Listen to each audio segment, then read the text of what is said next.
Um bom dia, na paz do nosso Senhor Jesus Cristo, a todos os nossos irmãos, aos nossos amigos e internautas em todo o nosso país e também alguns amigos preciosos que nós temos ao redor do mundo. A partir de hoje, devido a esta nossa nova configuração litúrgica da nossa igreja,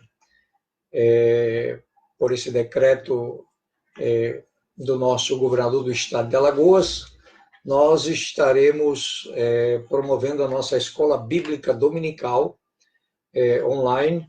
Estaremos iniciando, essa é uma brevíssima chamada. Daqui exatamente 4 minutos estaremos novamente entrando aqui ao ar, às 9 horas da manhã, exatamente. Esta é uma convocação a todos os nossos irmãos amados aqui de Murici e irmãos ao redor do nosso Brasil. Temos a nossa irmã Solange, que eu já vejo que ela está aqui online conosco, o nosso irmão Guio Santiago, e estão aparecendo aí já muitos irmãos que estarão ligados conosco, né? Lucas Filho, enfim, olha, tem uma lista grande aqui já de irmãos que estão entrando online conosco. Queridos, em mais 2 ou 3 minutos, nós estaremos, sim, iniciando a nossa escola bíblica dominical.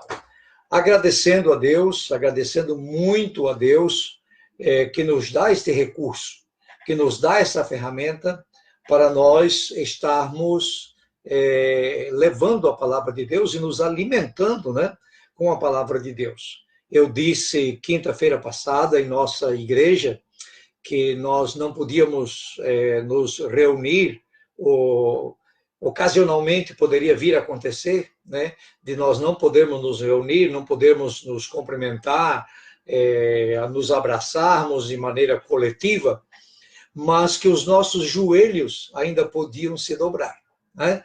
Então, é isso que nós estamos fazendo. Nós estamos com uma vasta programação online, nós estamos com uma programação extensa com os nossos irmãos aqui de Murici, bem como muitos colegas, pastores do nosso estado de Alagoas, que estão igualmente fazendo este mesmo trabalho. Nós já vamos estar entrando agora no nosso Instagram, né? O nosso irmão amicíssimo Guio Santiago estará transmitindo também pelo YouTube. Então, nesse momento, nós já temos 3 ferramentas disponíveis que estarão transmitindo, fazendo essa nossa primeira transmissão aqui, ao vivo, né, para todos vocês. Instagram, YouTube e também no Face, como nós estamos aqui ao vivo agora com vocês. Essa está sendo nossa primeira fase experimental e eu quero pedir aos irmãos a compreensão, porque é normal a gente ter que fazer algumas acomodações aqui no nosso escritório. Juntamente com a minha esposa, nós estamos aqui fazendo os arranjos necessários, né? Então, queridos e amados irmãos, nós estamos já por iniciar, né, a nossa escola bíblica dominical. E agradecendo a Deus, como eu dizia, por esta belíssima oportunidade de estarmos fazendo esse importante trabalho para Deus. Muito obrigado a todo o apoio e a todos os irmãos que estão conosco nesta live para juntos meditarmos na palavra de Deus. Nós iremos iniciar com uma oração a Deus, estaremos orando ao Senhor, porque a oração continua sendo em todas as situações a nossa arma de vitória. A nossa maior arma de vitória é a oração. Portanto, meus amados irmãos, nós contamos com a participação de todos, queríamos que a família se reunisse, né? Queríamos que os irmãos se reunissem. Vocês que têm alguns contatos podem até nos ajudar, principalmente os irmãos aqui de Murici. Eu solicito que vocês, com os seus contatos agora, através do WhatsApp, mandem algumas mensagens avisando aos seus contatos para que todos abram agora no seu telefone ou no seu computador a página do Face ou o Instagram ou o YouTube. E mais uma vez aqui o nosso agradecimento aos irmãos que nos estão dando apoio técnico para nós realizarmos esta transmissão da Escola Bíblica Dominical. Portanto, nossos cultos nos lares funcionam, graças a Deus, estão funcionando normalmente. Ontem eu soube de muitos irmãos nossos que fizeram o culto. A nossa orientação aqui é que os irmãos façam o culto pelo menos uma vez ao dia. Eu, com minha esposa, estamos fazendo 2 cultos todos os dias em nossa casa. Um pela manhã e outro pela tarde. Então, nós estamos pedindo aos nossos irmãos, famílias da igreja, que se reúnam. Não precisa chamar ninguém, não precisa você se preocupar com liturgia. Faça o seu culto normal, uma oração, cante 2, 3 hinos da harpa e leia uma palavra de Deus, né, para a sua família e, sobretudo, oração, né? Então, vamos iniciar com uma oração a Deus, pedindo ao Senhor que venha ricamente abençoar esse momento da nossa Escola Bíblica Dominical. Querido e amado Pai Celestial, nós queremos te louvar e te engrandecer. Nós queremos dar honras e glórias para ti, porque o Senhor é bom, porque o Senhor é eterno, porque o Senhor é misericordioso, e o Senhor sempre será Deus em nossas vidas.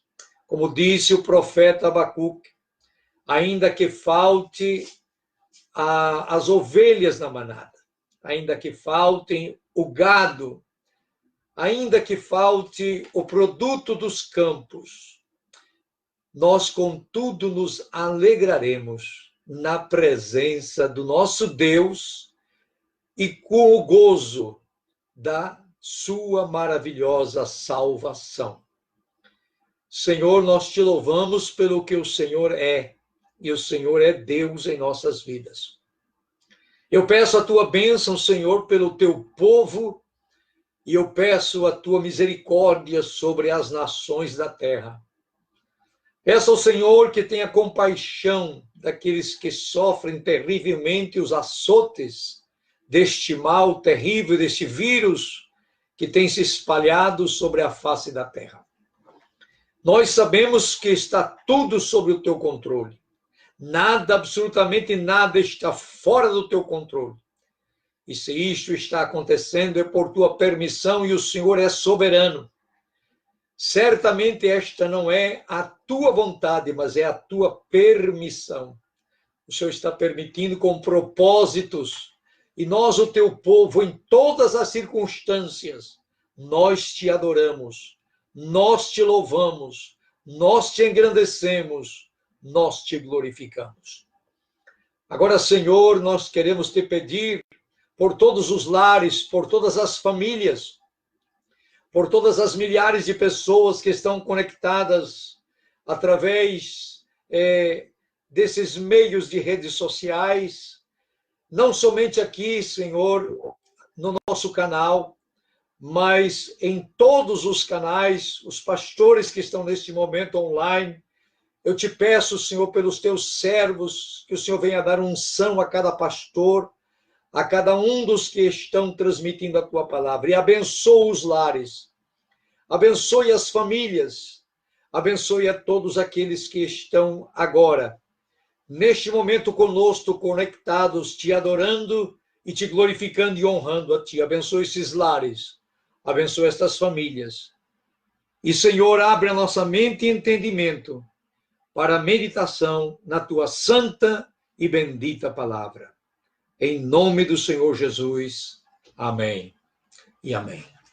Muito bem, meus amados irmãos. Glória a Deus por esta manhã abençoadíssima que Deus nos dá. Nós temos aqui a nossa lição de Escola Bíblica Dominical, né? E é um estudo sistemático que nós temos, que, aliás, eu digo isso porque temos certamente algumas pessoas nos assistindo que não conhecem toda a nossa grade de ensino da nossa igreja, esta é um dos meios que nós temos de ensinamento da palavra de Deus, que é através da Escola Bíblica Dominical. Essa Escola Bíblica Dominical é realizada todos os domingos, obviamente, em casos excepcionais, sábados, quando em algumas cidades não é permitido, por atividades diferentes nos domingos, mas maiormente nos dias de domingo. A Escola Bíblica Dominical, ela é um curso teológico sistemático, um estudo sistemático, que corresponde a um curso teológico.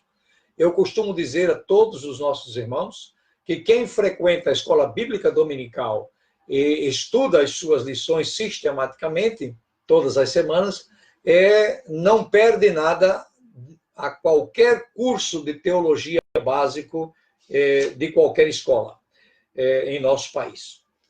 Portanto, hoje nós vamos com mais uma lição da Escola Bíblica correspondente ao dia de hoje, que é o domingo 22 de março de 2020, lição de número 12. E o título da nossa lição de hoje é Jesus, o homem perfeito. Jesus, o homem perfeito. Nesta lição, nós estamos estudando sobre a raça humana. A nossa lição aborda aspectos, né, do homem na sua origem, queda e redenção. E hoje, em nossa lição, apresentamos Jesus porque ele está incluído na raça humana. Glórias a Deus, porque Jesus não veio a este mundo apenas com a sua divindade. Jesus não veio apenas com a sua natureza divina a este mundo, porque se assim o fizesse, como veremos nesta lição, ele não seria, o seu sacrifício não teria valor, não teria valor. Então, Jesus veio a este mundo, não apenas na sua natureza divina, como dizia, mas na sua natureza humana como homem. Portanto, ele está incluído na raça humana. Então, o autor desta revista não podia deixar, obviamente, de incluir Jesus como o membro mais supremo, como membro perfeito.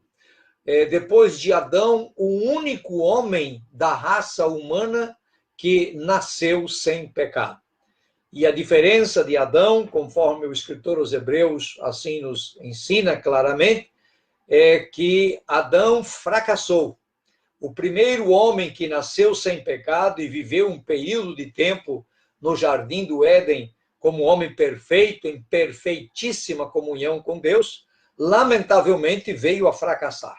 Mas Jesus é o único homem da raça humana, o único homem, 100% homem, como veremos nesta lição. Jesus não era 50% homem e 50% Deus, como algumas pessoas equivocadamente, às vezes, afirmam, por falta de conhecimento das Escrituras. Mas nós entendemos pelas Escrituras, de maneira muito clara e evidente, que Jesus veio a este mundo como 100% homem, 100% homem e 100% Deus. Hoje o nosso foco é mais sobre a humanidade dele, 100% homem. Mas também estaremos apontando alguns aspectos da sua divindade para mostrar que ele, além de ser 100% homem, ele também era 100% Deus. Portanto, meus amados e queridos irmãos, a raça humana teve o privilégio, nós tivemos a alegria, o prazer, o contentamento, e ai da raça humana se Deus não tivesse enviado Jesus. Um dos versículos chaves, além do nosso texto que nós vamos estar lendo aqui em Lucas capítulo 2, que é a narrativa de Jesus aos 12 anos de idade, como um menino, além do seu nascimento, aquela história belíssima que nós temos do seu nascimento e todos os aspectos naturais do seu nascimento. Os aspectos sobrenaturais do nascimento de Jesus, na verdade, é um aspecto apenas, que é o aspecto do seu nascimento virginal. Jesus nasceu de uma virgem. Este é o único aspecto sobrenatural do nascimento do Filho de Deus, da humanidade de Jesus. O único aspecto sobrenatural é este. E há uma razão muito clara para isso. Algumas pessoas não têm esse entendimento, mas a razão por que Jesus nasceu de uma virgem é para que ele não experimentasse a contaminação do pecado através da raça humana. Porque a Bíblia diz que Adão pecou e com eles todos nós pecamos e destituídos fomos da glória de Deus. Se Jesus tivesse sido concebido de uma maneira natural, ele teria nascido com a semente do pecado, com a natureza humana contaminada pelo pecado natural, né? O pecado que todos nós herdamos através de Adão. Mas Jesus, esse é o único aspecto, como eu dizia, do nascimento de Jesus Cristo como homem, né? Quando veio a este mundo, o único aspecto sobrenatural foi o aspecto do seu nascimento virginal. Mas todos os demais aspectos, o seu nascimento, a sua gestação, foi uma gestação normal. Maria teve que experimentar 9 meses de gravidez, teve que fazer uma viagem com Jesus grávida, teve que chegar numa cidade e ali se hospedar em um lugar improvisado, porque já a cidade estava cheia, era um evento promovido pelo governo romano de recenseamento, e, portanto, não havia lugar para José e Maria na estalagem. E uma das razões, talvez, porque não havia lugar para eles na estalagem, é porque eles eram pobres, era uma família pobre. Louvado seja o nome do Senhor Jesus, meus amados irmãos, que Jesus se parecia com a vasta maioria dos seus servos na face da terra, e eu estou incluído entre eles, né? Jesus era pobre, era humilde, não tinha recursos, né? Era uma família com pouquíssimos recursos. Quando Jesus foi apresentado no templo, aos 48 dias de vida, os pais de Jesus tinham a opção de levar um cordeiro para sacrificar ao Senhor em oferta pelo nascimento de Jesus e fazer a sua apresentação no templo. Mas, diz as Escrituras, a lei de Moisés estabelecia que se a família fosse pobre e não tivesse como comprar um cordeiro, então eles deveriam oferecer um par de pombinhas. E foi exatamente isto que o Senhor Jesus, os pais do Senhor Jesus levaram para o templo, para o sacerdote oferecer ao Senhor. Um par de pombinhas. Por quê? Porque eles não tinham recursos para comprar um cordeiro. Era uma família pobre. E porque era uma família pobre, dificilmente eles encontrariam um lugar, uma acomodação naquela cidade lotada. Então, Jesus foi para um lugar bastante improvisado, ou totalmente improvisado, numa estrebaria, onde os animais se alimentavam, e ali o Filho de Deus nasceu. Então, foi um nascimento normal. Maria teve as dores de parto normal. Às vezes você ouve algumas pessoas dizerem que Maria deu à luz a Jesus de forma sobrenatural. Queridos, a Bíblia não diz isto. E nós preferimos ficar com a Bíblia. Se tivesse havido um milagre no nascimento de Jesus, a Bíblia teria apontado, como a Bíblia não teve problema em apontar o milagre da concepção milagrosa, o nascimento através de uma virgem. Então, se Jesus tivesse nascido de maneira milagrosa, então, evidentemente que teria sido evidenciado pelas Escrituras. Deus não esconderia isso, não havia motivos para Deus esconder este evento. Jesus nasceu de maneira natural. Maria teve dores de parto normal, como qualquer mulher. E o nascimento de Jesus foi por meios naturais e normais, como qualquer outra mulher que tem os seus filhos. Não houve nenhum milagre no nascimento, no procedimento do nascimento de Jesus. Foi preciso cortar o cordão umbilical, não vieram anjos ali para cortar o cordão umbilical. Foi José, o marido, que assistiu a sua esposa naquela época. Isso era uma coisa normal. Os homens estavam habituados, os nascimentos eram em casas, em famílias, e as pessoas estavam habituadas a isso.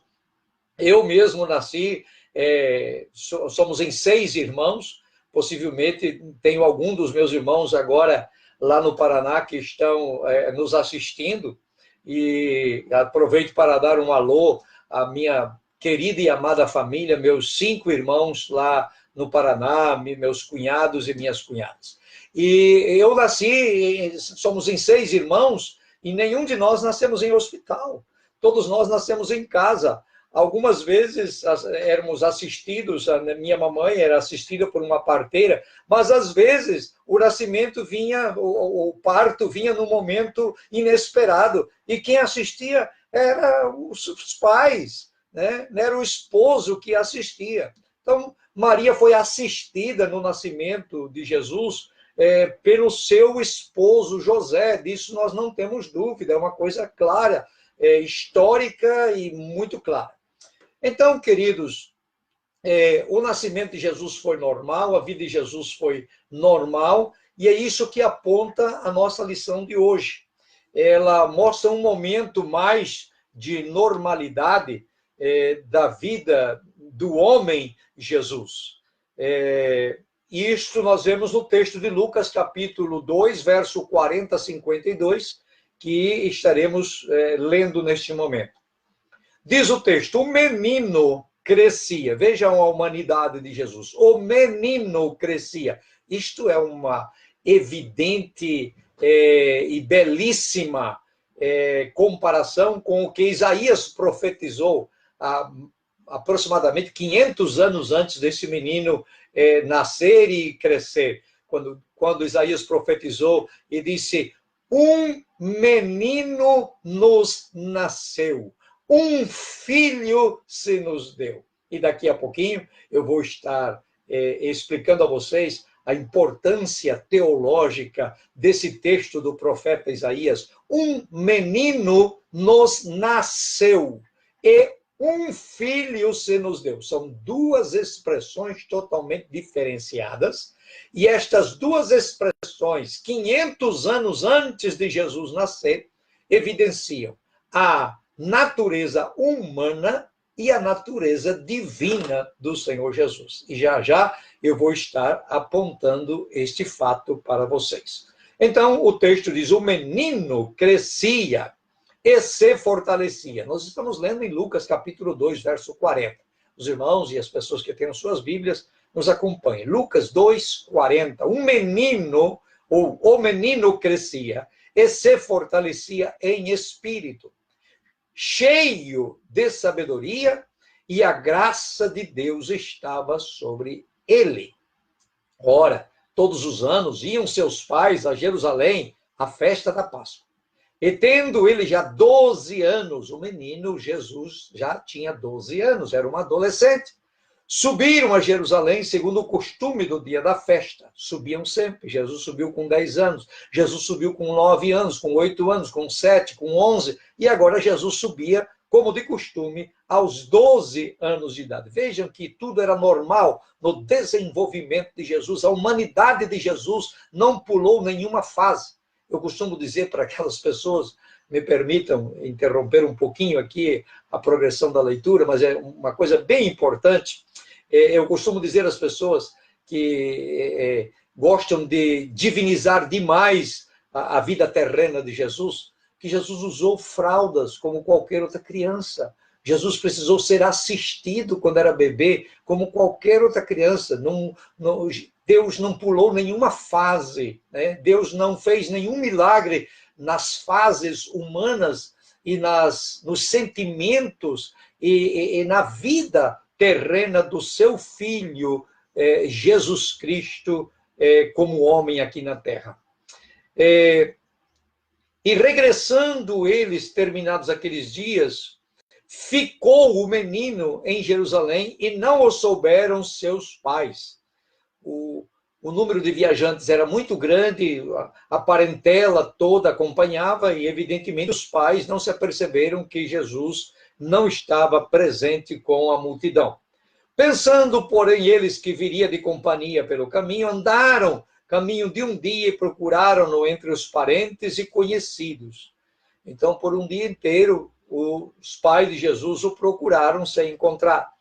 E como não o encontrasse, voltaram a Jerusalém em busca dele. E aconteceu que, passados 3 dias, o acharam no templo, assentado no meio dos doutores, ouvindo-os e interrogando-os.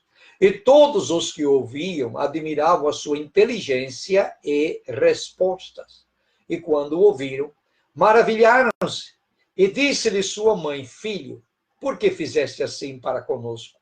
Eis que teu pai e eu, ansiosos, te procurávamos. E ele lhes disse: Por que é que me procuráveis? Não sabeis que me convém tratar dos negócios de meu pai?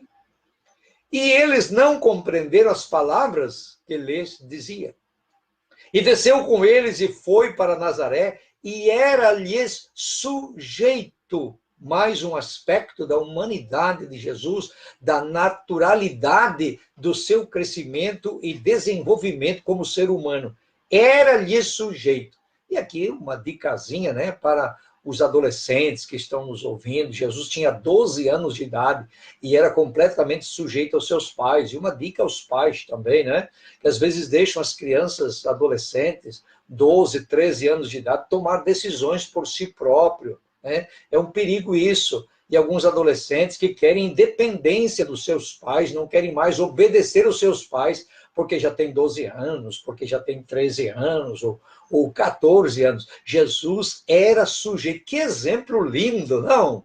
Que coisa preciosa, exemplo belíssimo para todos nós, né? Era-lhe sujeito, e sua mãe guardava no coração todas essas coisas. E o último verso, olha a beleza das Escrituras. E crescia Jesus em sabedoria e em estatura e em graça para com Deus e os homens. Glórias a Deus. Amém por esta preciosa palavra. Meus queridos amados, esse último verso é um versículo que aponta a natureza de Jesus e os aspectos, a natureza humana de Jesus e os aspectos de como essa natureza se desenvolvia. Ela se desenvolvia em sabedoria, ele se desenvolvia fisicamente, em estatura, se alimentava bem, né? Sem dúvida comia muita coisa boa, vegetais, era muito saudável, e em graça para com Deus e os homens. Me permitam, nós já vamos entrar no ponto número 1 da nossa lição, mas me permitam, meus queridos, fazer um brevíssimo comentário aqui neste último verso, verso 52, que mostra os aspectos da natureza humana de Jesus e o seu desenvolvimento, como ele crescia. Em primeiro lugar, Jesus crescia em sabedoria. Nós sabemos que a sabedoria ela é diferente de conhecimento. Jesus crescia também em conhecimento. Jesus foi à sinagoga, Jesus foi um menino que ia à escola na sinagoga, aprendeu as primeiras letras, aprendeu sem dúvida o hebraico, que era a sua língua mãe, e naturalmente, como todos naquela época, aprendeu também o aramaico, que era uma língua usada pelos judeus também desde que vieram do cativeiro, porque há 3 livros na própria lei do Antigo Testamento, escritos em aramaico, e alguns textos, né, escritos em alguns livros escritos em aramaico, e por isso Jesus aprendeu o aramaico também, como era normal. Inclusive, algumas palavras de Jesus no Novo Testamento, na sua história, são colocadas em aramaico. E também Jesus aprendeu o hebraico, que era uma língua comum e corrente, como o mundo naquela época culturalmente era dominado pela letra dos gregos, né? Então, o grego era um idioma muito falado na época, e Jesus, sem dúvida, aprendeu o grego. Os próprios escritores do Novo Testamento, todos escreveram os seus livros em grego, e, portanto, era uma língua que Jesus aprendia. Então, Jesus cresceu, foi um aluno na sinagoga normal, mas ele não cresceu apenas em conhecimento, ele cresceu em sabedoria. E ele cresceu também em graça. Graça é a parte espiritual, é a parte do favor divino, é a parte da porção de Deus que entra em nossas vidas, faz parte da nossa vida como ser humano, a graça de Deus, o favor de Deus, a benevolência de Deus, os dons de Deus estão na graça, né? Então, algumas pessoas, eu faço questão de fazer esse comentário aqui nesse verso, que Jesus crescia em sabedoria, em estatura e em graça, porque, observem, apenas um aspecto aqui desse desenvolvimento dele é um aspecto que não envolve a participação e a presença de Deus, que é a não direta que me refiro, que é na estatura. Jesus crescia em estatura. Então, em estatura, basta você se alimentar bem, basta você ter uma vida saudável, que você pode ser o mais terrível pecador, mas ainda assim, se você cuidar da sua saúde, tiver cuidados do seu corpo, tem muitas pessoas que não temem a Deus, não creem em Deus e desenvolvem esse aspecto da estatura, o desenvolvimento, são pessoas saudáveis, não estou generalizando, mas estou falando que muitos, a nossa estatura, o nosso crescimento, a nossa formação, né, como ser humano, como pessoa, ela não depende exclusivamente do espiritual, ela é um processo natural. Deus amou o mundo, Deus amou todos os homens, Deus criou o homem, e todo homem, quer ele obedeça a Deus ou não, ele tem uma parte, né, do milagre de Deus. Por ser um ser humano, ele já é uma criatura de Deus. Então, Deus respeita isso, Deus não tirou isso, Deus não aniquilou a raça humana. Deus proveu um meio para salvar a raça humana, mas continua tendo compaixão e misericórdia. Mas eu quero apontar os outros dois aspectos que Jesus crescia: em sabedoria e também crescia em graça. Esses aspectos são diferentes. Muitos homens se desenvolvem fisicamente, muitos homens, muitas pessoas se desenvolvem culturalmente, com conhecimento, mas não tem desenvolvimento na parte da sabedoria e da graça, do favor divino. E quando algumas pessoas dizem, mas Jesus, ele era homem e ele fazia tantos milagres, como é? Se ele não viveu aqui como Deus, então como que ele fazia milagres? Se ele não viveu como Deus, como é que ele fazia milagres e maravilhas? E era o homem Jesus que fazia milagres ou era Jesus Deus que fazia milagres? Queridos, o segredo desta resposta, ou da resposta para essa pergunta, está aqui nesse verso. Jesus crescia em sabedoria e Jesus crescia em graça diante de Deus e dos homens. Então, os milagres que Jesus realizou, ele não realizou porque ele viveu aqui como Deus, e como Deus ele tinha poder para fazer este milagre, aquele outro, porque ele era Deus. Não! E como é que nós sabemos que não? Porque Jesus, ele desenvolveu uma vida espiritual, ele desenvolveu a sua espiritualidade. Em primeiro lugar, porque ele não teve contato com o pecado.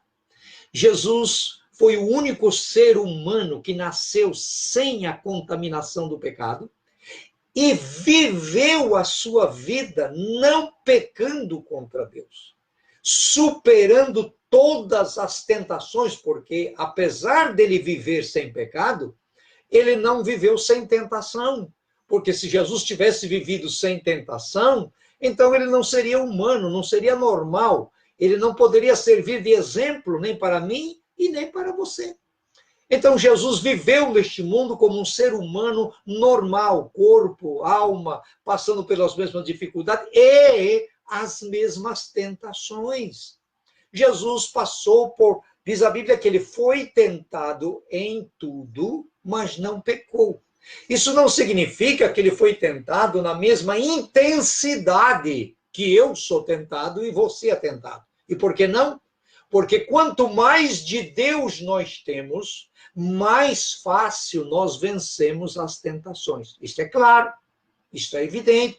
Qualquer pessoa que está me ouvindo agora, que serve a Deus, irá concordar comigo. Quando você passa um tempo orando, quando você passa 2 horas de joelho, pastor Sérgio, tem 2 horas, tem pessoas que oram 2 horas de joelho? Tem, querido. Ainda tem quem ore 2 horas de joelhos, ainda tem quem ora 3 horas de joelho e até 4 horas de joelho. Ainda tem pessoas que passam a noite inteira de joelhos na presença do Senhor. Ainda tem, ainda tem. Quando nós passamos um período de oração, quando nós passamos um período meditando nas Escrituras, e temos uma vida espiritual mais próxima do Senhor, é muito mais fácil para nós vencermos qualquer tentação. Às vezes vem a tentação de mentir, dizer uma coisa que não... Mas você está alerta. Não, meu Deus, isso é uma mentira, eu não posso fazer isso.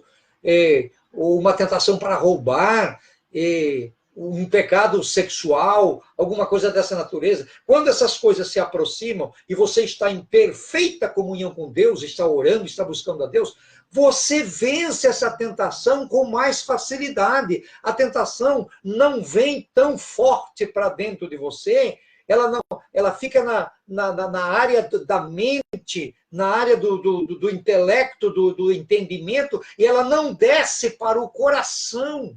Por quê? Por causa das armas espirituais, por causa do escudo da palavra de Deus, o escudo da fé que você empunha, a couraça da justiça, como Paulo descreveu em Efésios capítulo 6, que você veste, a espada do Espírito que você tem na tua mão, que é a palavra de Deus, e com essa espada do Espírito na sua mão, você rejeita estas tentações com muito mais facilidade, como Jesus venceu a tentação no deserto com a espada do Espírito, o tempo todo respondendo Satanás quando ele tentava, dizendo: está escrito e está escrito. Louvado seja o nome do Senhor Jesus.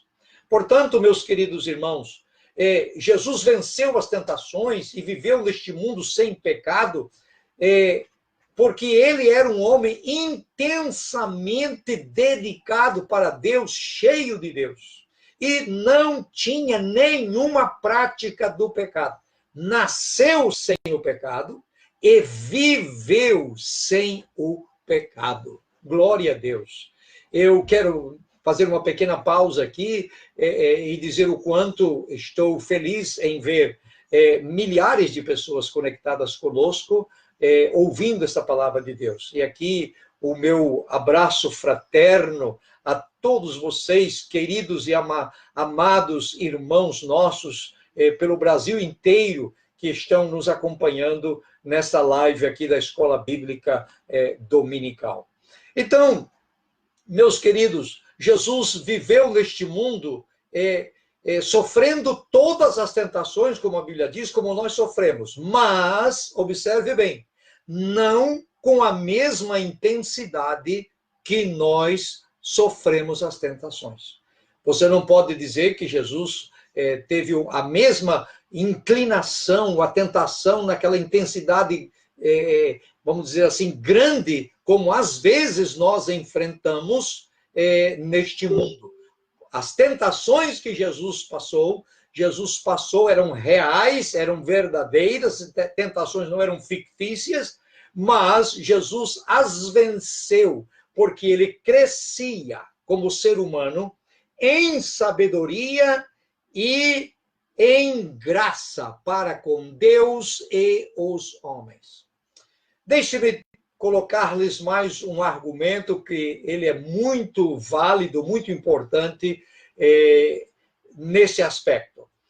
Se Jesus realizou os seus milagres aqui por causa da sua natureza divina apenas, então o que diríamos dos homens no passado, os profetas de Deus, os servos de Deus, que realizaram igualmente milagres maravilhosos, milagres grandiosos, envolvendo não somente curas, mas ressuscitação de mortos e até alguns milagres tão extraordinários que moveram com a natureza.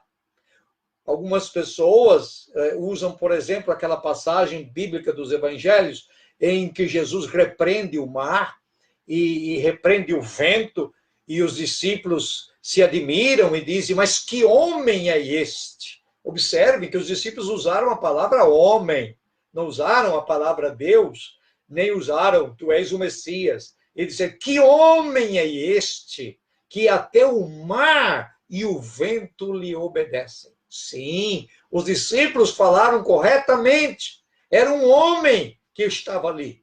Era o homem Jesus que estava repreendendo o vento e estava repreendendo o mar. Porque lá no Antigo Testamento, meus irmãos, nós temos Moisés autorizado por Deus a mover a natureza de maneira sobrenatural, né? Não somente nas pragas lá do Egito, como também na trajetória durante os 40 anos no deserto. Moisés fez coisas extraordinárias na entrada saindo do Egito para entrar no deserto. Ele pelo poder de Deus e por uma palavra autorizada de Deus na sua boca, ele abriu o Mar Vermelho. O mar se abriu em dois. E não venha ninguém me dizer que aquele milagre não aconteceu. Aconteceu sim. Foi tão real que diz a Bíblia que quando os egípcios entraram e Israel já tinha saído posteriormente daquele trajeto, daquele canal que se abriu durante o mar, as águas voltaram nos seus lugares e os egípcios se afogaram. E os cavalos se afogaram igualmente. Então, ninguém pode dizer que era uma parte do Mar Vermelho, que as pessoas caminhavam com água nos tornozelos, desculpe, porque isso não é verídico. É real, o mar tinha uma grande profundidade em toda aquela trajetória, em toda aquela localidade, e as águas realmente se abriram. As águas se abriram. O povo de Deus, passou em pé enxuto, diz a Bíblia, não apenas com água nos tornozelos, como algumas pessoas argumentam, ou digo, não com água nos tornozelos, mas com pés enxutos. Isto é um grande milagre, um milagre extraordinário, um milagre que ninguém, depois de Moisés, replicou. Tamanho foi esse milagre. Depois, o profeta Eliseu também operou milagres, abrindo o Jordão.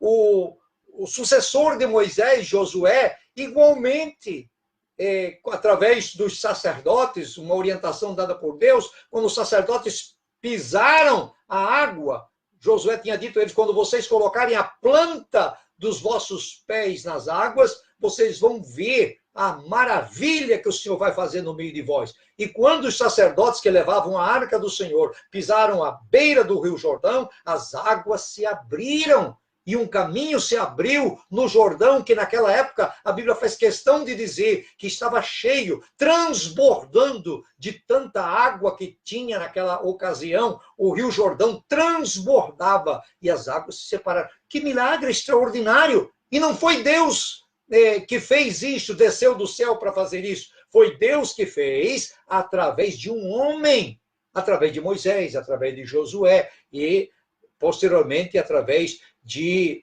Eliseu também, que abriu o Rio Jordão com a capa de Elias. Então, O milagre que Moisés fez de tirar água da rocha, o milagre que ocorreu no deserto das codornizes que vieram do mar, tudo isso foram milagres. Tudo isso foram milagres realizados através de um homem, Moisés, que não era sobrenatural, que era um profeta de Deus, e outros profetas de Deus que foram usados para ressuscitar mortos, por exemplo, né? Eliseu ressuscitou mortos. A vida de Eliseu era tão fantástica como servo de Deus. Ele pediu uma porção dobrada do Espírito que havia no seu senhor, profeta Elias, de quem ele foi sucessor. E ele recebeu uma porção tão grande de Deus, dos céus, na sua vida, que até os seus ossos, a sua ossada, depois que Eliseu morreu, alguém jogou um morto sobre os ossos de Eliseu, e isto fez com que aquele morto ressuscitasse. Então vejam, quantos milagres extraordinários Deus realizou no passado, através de profetas. Por isso, quando algumas pessoas argumentam que Jesus viveu aqui como Deus, que ele agia como Deus, ele fez milagres porque ele era Deus. Não, Jesus fez milagres porque ele era cheio da sabedoria e da graça de Deus na sua vida. Essa graça de Deus dava a ele poder e unção do Espírito Santo para fazer os milagres de Deus. Muito bem, meus amados irmãos, nós estamos já nos aproximando da reta final desta lição. Apontamos aqui a humanidade de Jesus em aspectos generalizados, mas não podemos deixar de apontar, como diz aqui a lição, que ele não viveu apenas com a sua humanidade. Ele viveu como Deus, ele era 100% Deus. Em que aspecto Jesus era 100% Deus? Jesus era 100% Deus no seu aspecto de identidade. Ele não deixou de ser quem ele era. Isto não é tão difícil de entender. Jesus veio como Deus no sentido de identidade. Ele não perdeu o seu direito de ser Deus. Ele abdicou temporariamente dos atributos, ele abdicou. Eu gosto de dar um exemplo, é bem simples, mas é bem interessante. Se a rainha da Inglaterra, está bem velhinha agora, mas se ela visitar o Brasil, e ela chegar aqui no Brasil, ela não vai poder agir aqui no Brasil como rainha da Inglaterra.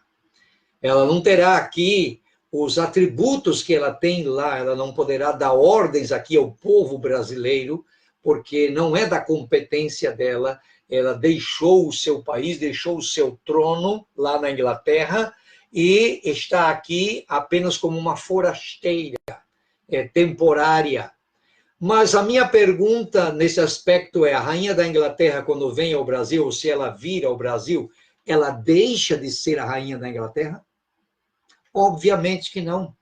Ela não deixa de ser a rainha da Inglaterra, ela continua sendo a rainha da Inglaterra. Entretanto, ela não tem aqui em nosso país os atributos que ela possui, a autoridade da qual ela é investida no seu país. Portanto, foi exatamente isso que aconteceu com o nosso Senhor e Salvador Jesus Cristo. Aos meus amigos, irmãos que me conhecem, sabem que eu tenho tripla cidadania. Eu sou brasileiro de nascimento, eu vivi na Argentina, me tornei um argentino naturalizado e, portanto, tenho documentação argentina e também me tornei, depois, quando passei uma temporada, 15 anos nos Estados Unidos, eu me tornei também cidadão americano. O tempo todo que eu vivi na Argentina, 8 anos e meio, e os 15 anos que eu vivi nos Estados Unidos, quando eu estava na Argentina, eu vivia como um cidadão argentino. Eu não podia abdicar, eu não podia me impor como cidadão brasileiro. eu, tanto na questão cultural, como na questão de cidadania, eu vivia como um argentino. Nos Estados Unidos, a mesma coisa. Eu vivia como um cidadão americano, porque eu tinha a minha cidadania americana e vivia como um americano. Mas nem na Argentina e nem nos Estados Unidos, eu jamais deixei de ser brasileiro. Eu continuei sendo brasileiro. A minha essência, o meu nascimento, eu nasci no Brasil. A minha origem, a minha identidade de brasileiro, eu não perdi em nenhum momento, eu apenas abdiquei dela. Eu não podia usá-la, ela não tinha serventia para mim no sentido prático, né, do dia a dia. Não adiantava eu chegar numa repartição, num lugar, eu sou brasileiro. Isso não vale. Quando você está num outro país, quando você passa a ser um cidadão de um outro país, você vive naquela realidade. E não deixa a sua identidade, você não perde a sua identidade. Portanto, Jesus, a Bíblia diz claramente em Filipenses, é um dos textos mais belíssimos que nós temos das Escrituras, que nos mostra a sua divindade, como ele abriu mão da sua divindade, dos atributos da divindade.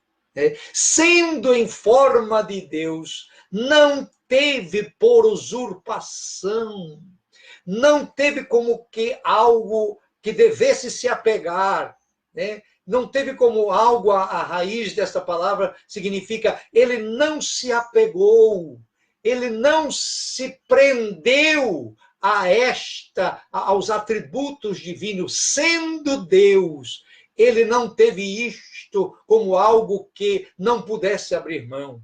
Por amor à minha alma, por amor à sua alma e por amor a este mundo perdido, ele abriu mão da sua divindade, dos atributos da sua divindade, e veio a este mundo.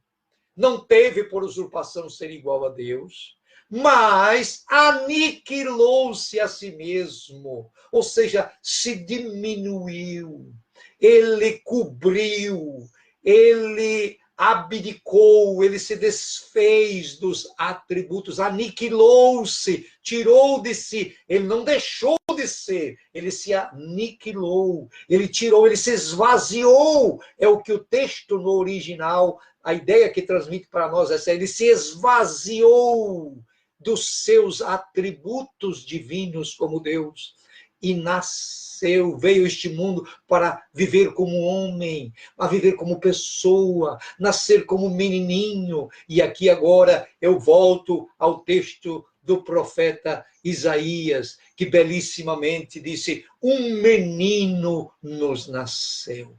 Foi por isso que Jesus nasceu como um menino.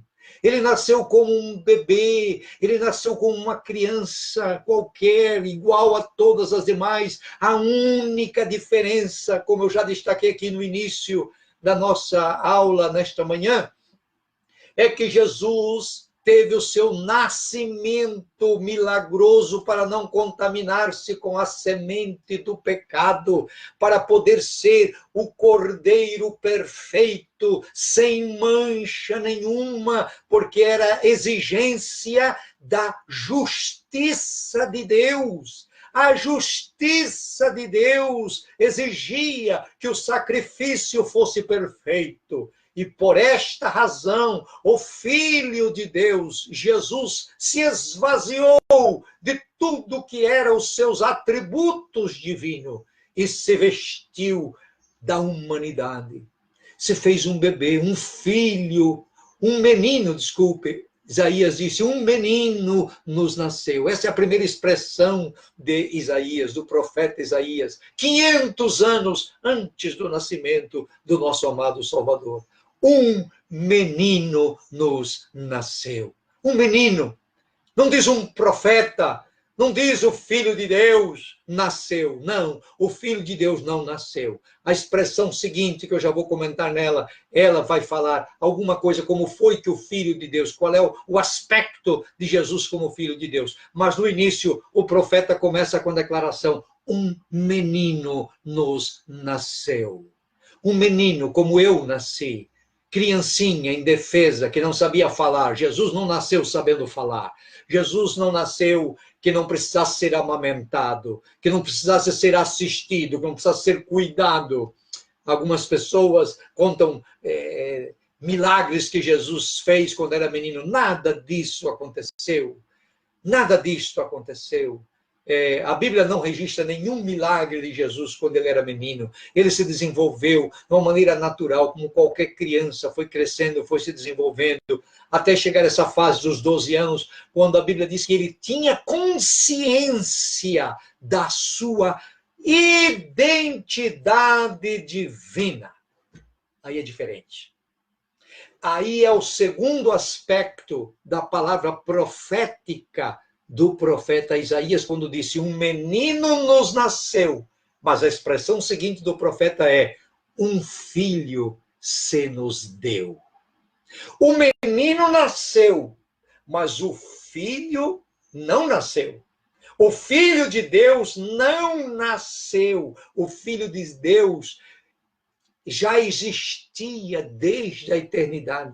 Porque o Filho de Deus é Deus. Pai, Filho e Espírito Santo são Deus.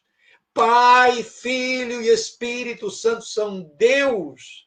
E eles são pré-existentes de eternidade a eternidade. Por isso, a Bíblia é tão clara, a Bíblia é tão maravilhosa. O profeta diz, um filho se nos deu. O filho nos foi dado. Isso concorda plenamente com o texto áureo da Bíblia, João 3,16. Deus amou o mundo de tal maneira que deu o seu filho, que enviou o seu filho. Tá? Então, o filho não nasceu, o filho nos foi dado, o filho foi o presente de Deus para a humanidade. Por isso, quando celebramos o Natal, o maior presente de todos os presentes, meus amados e queridos irmãos, chama-se Jesus Cristo, o Filho de Deus. Ele é o maior e mais glorioso de todos os presentes que a humanidade já recebeu. Então, Isaías diz, um filho se nos deu. Um filho se nos deu. Queridos e amados irmãos, o Filho de Deus nos foi dado. Alegre-se por isso. A natureza de Jesus neste mundo foi 100% homem, porque ele nasceu como um bebê, viveu como um homem qualquer, passou por tentações, repito, não com a mesma intensidade que nós passamos por causa do pecado que está em nós. A natureza pecaminosa nossa nos faz sentir de maneira mais intensa as tentações para pecar. Mas Jesus passou, sim, por todas as tentações que nós passamos como homem, porque ele era 100% homem. Mas Jesus não viveu aqui como 100% homem apenas, ele também viveu 100% Deus. Um dos textos básicos e mais preciosos para isto, e está aqui em nossa lição bíblica, quando você examina página por página a leitura dessa lição, é Gálatas capítulo 4 e verso 4. E eu aprendi esse verso muito cedo, lá na minha querida cidade de Cascavel, que eu tenho vários irmãos ali de Cascavel, já pude ver aqui na lista das pessoas que estão nos assistindo, nós temos várias pessoas lá desta cidade de Cascavel, e nos assistindo agora. E nós temos, naquela ocasião, lá em Cascavel, um novo convertido, 1976. Eu me lembro perfeitamente. Natal de 1976. A igreja em Cascavel ainda congregava num lugar bem simplesinho. Bem, meus amados irmãos, eu recebi um cartão de Natal do meu chefe, porque eu tinha me convertido no início daquele ano, um pouquinho antes de completar os meus 16 anos. Tinha 15 anos de idade quando me converti ali naquela cidade. E o meu chefe, eu me converti, e o meu testemunho foi bem evidente, porque eu me converti de verdade, de coração, e quando alguém se converte de coração e tem aquela transformação, é coisa gloriosa. E o meu chefe, que era um homem que não tinha temor de Deus, era muito áspero com a gente e tudo mais, Mas ele me deu um cartão de Natal diferenciado naquele ano. Ele sempre dava um cartão de Natal para nós. E naquele ano ele me deu um cartão de Natal diferenciado. Aparecia uma imagem de Natal com uma estrela e tal, e o versículo era Gálatas, capítulo 4, e o verso 4. Vindo a plenitude dos tempos, Deus enviou o seu Filho ao mundo. Glória a Deus! Vindo a plenitude dos tempos, Deus enviou o seu Filho ao mundo. Eu nunca esqueci desse cartão. O nome do meu patrão era Ângelo, e eu não me esqueço jamais disso. Foi uma coisa que marcou a minha vida, porque eu me alegrei muito, porque o meu patrão fez uma distinção com respeito à minha fé. Ele reconheceu, valorizou o meu testemunho de cristão. E aquele verso ficou gravado no meu coração para sempre.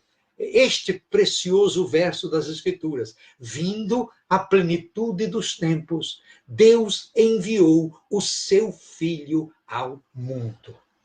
Este versículo, Gálatas, escrito aos Gálatas pelo apóstolo Paulo, tem uma sabedoria tremenda dos céus nele inserida.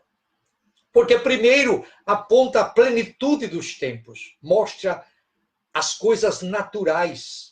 Jesus não veio a este mundo de maneira esplendorosa. Jesus veio a este mundo de uma maneira natural, na plenitude dos tempos. O que é que isso significa? Significa que Jesus veio no tempo certo, no tempo adequado. Não veio antes, nem veio depois, porque plenitude significa totalidade, significa algo completo, algo exato, algo perfeito. Então, quando estamos plenos, não tem mais lugar para nada. Então, Jesus veio na plenitude dos tempos, o que significa que ele veio na hora certa. O mundo estava preparado para este evento. A nossa lição vai apontar os 3 aspectos em que o mundo se preparou para a chegada do Messias, do Filho de Deus. Em primeiro lugar, houve o aspecto religioso. Por quê? Porque havia sinagogas judaicas que estavam espalhadas por grande parte do mundo, se não o mundo todo. A maioria do mundo conhecido na época do nascimento de Jesus tinham sinagogas.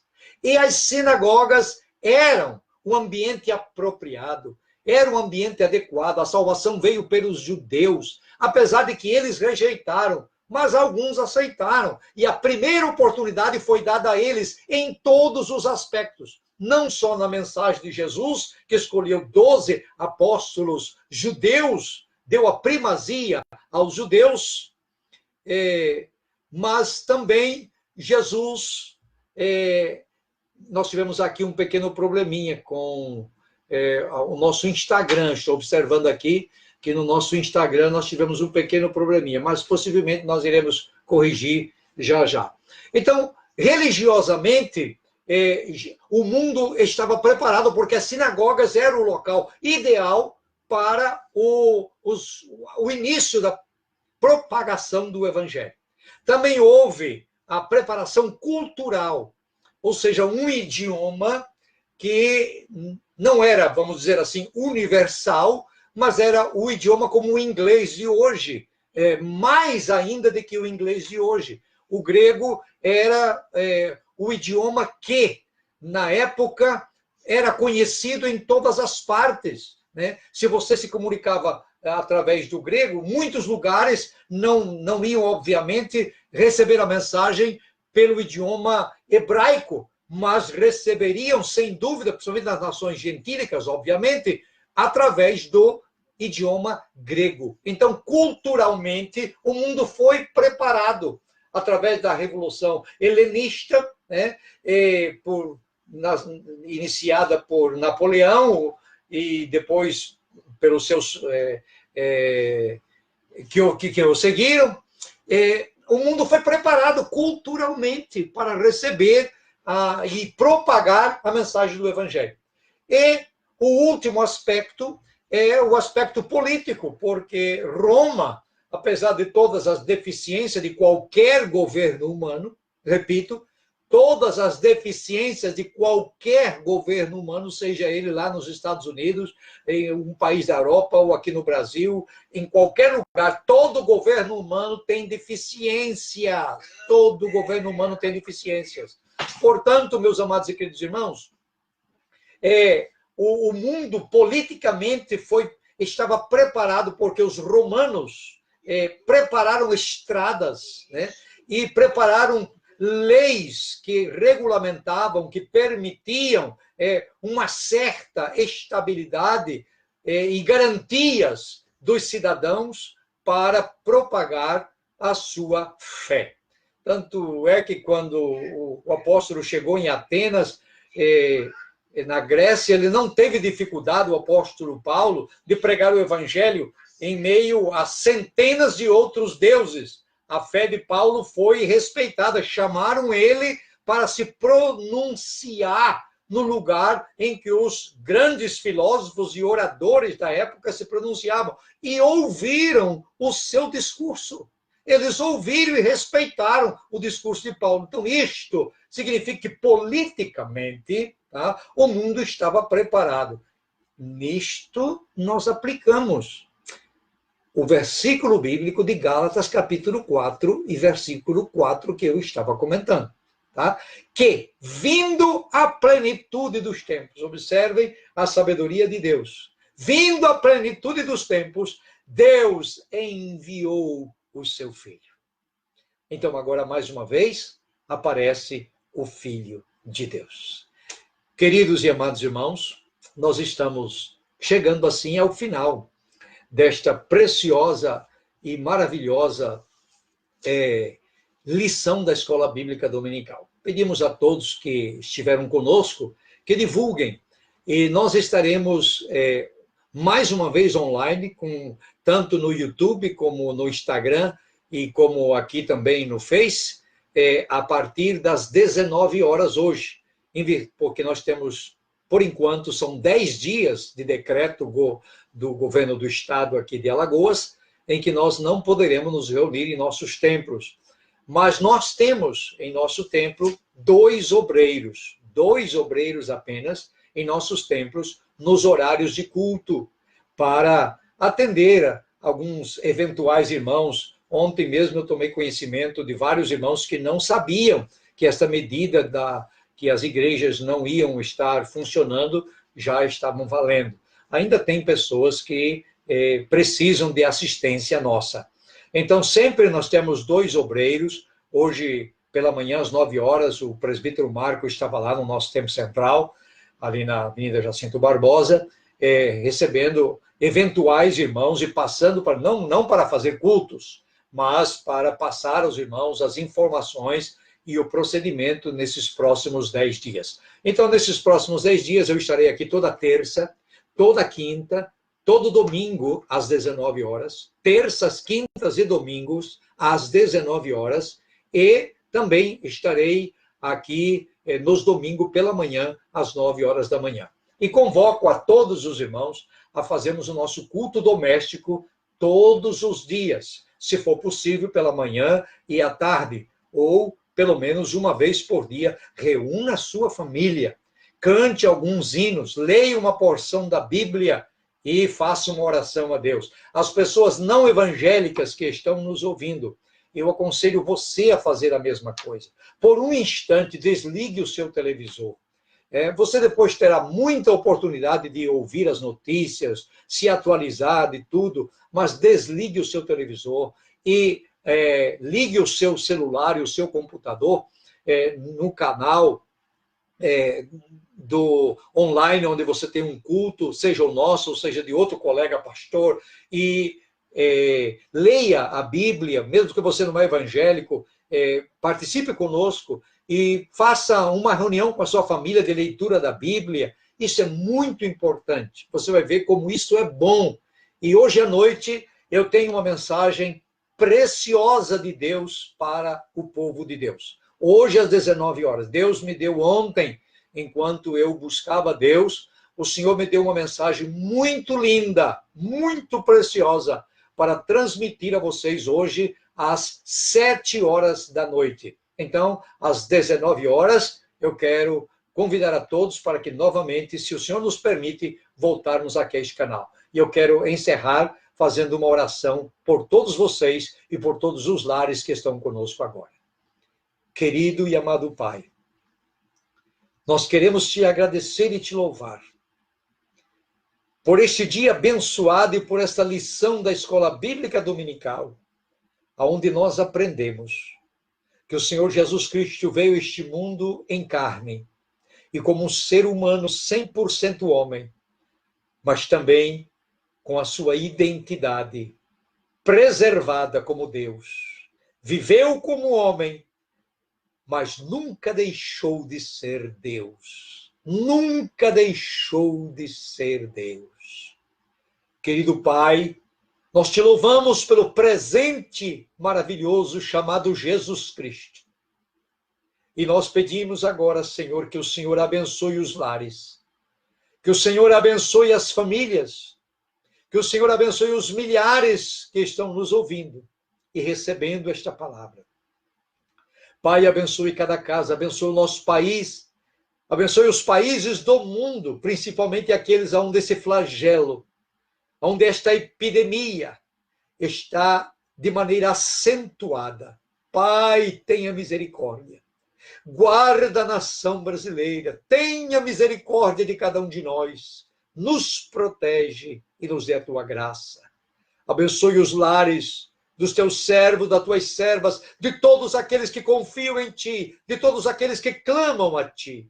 Abençoe as famílias, abençoe os lares.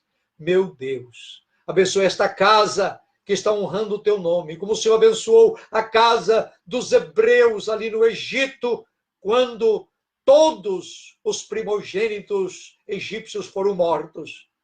Mas no meio das casas onde o sangue do Cordeiro estava nas portas, a morte não entrou. Senhor, assim preserva nossas casas, preserva os nossos lares. Nós te pedimos por tua misericórdia e tua bondade. Eu abençoo no teu nome, como teu servo, a todos aqueles que estão confiando em ti e cujos corações estão humilhados e quebrantados diante de ti. Eu os abençoo, em nome do Pai, em nome do Filho e em nome do Espírito Santo. Amém. A graça do nosso Senhor Jesus Cristo, o amor de Deus e a comunhão do Espírito Santo acompanhe a todos vocês, meus amados irmãos, e comigo eu convido você a dizer amém. Até mais tarde, às 19 horas.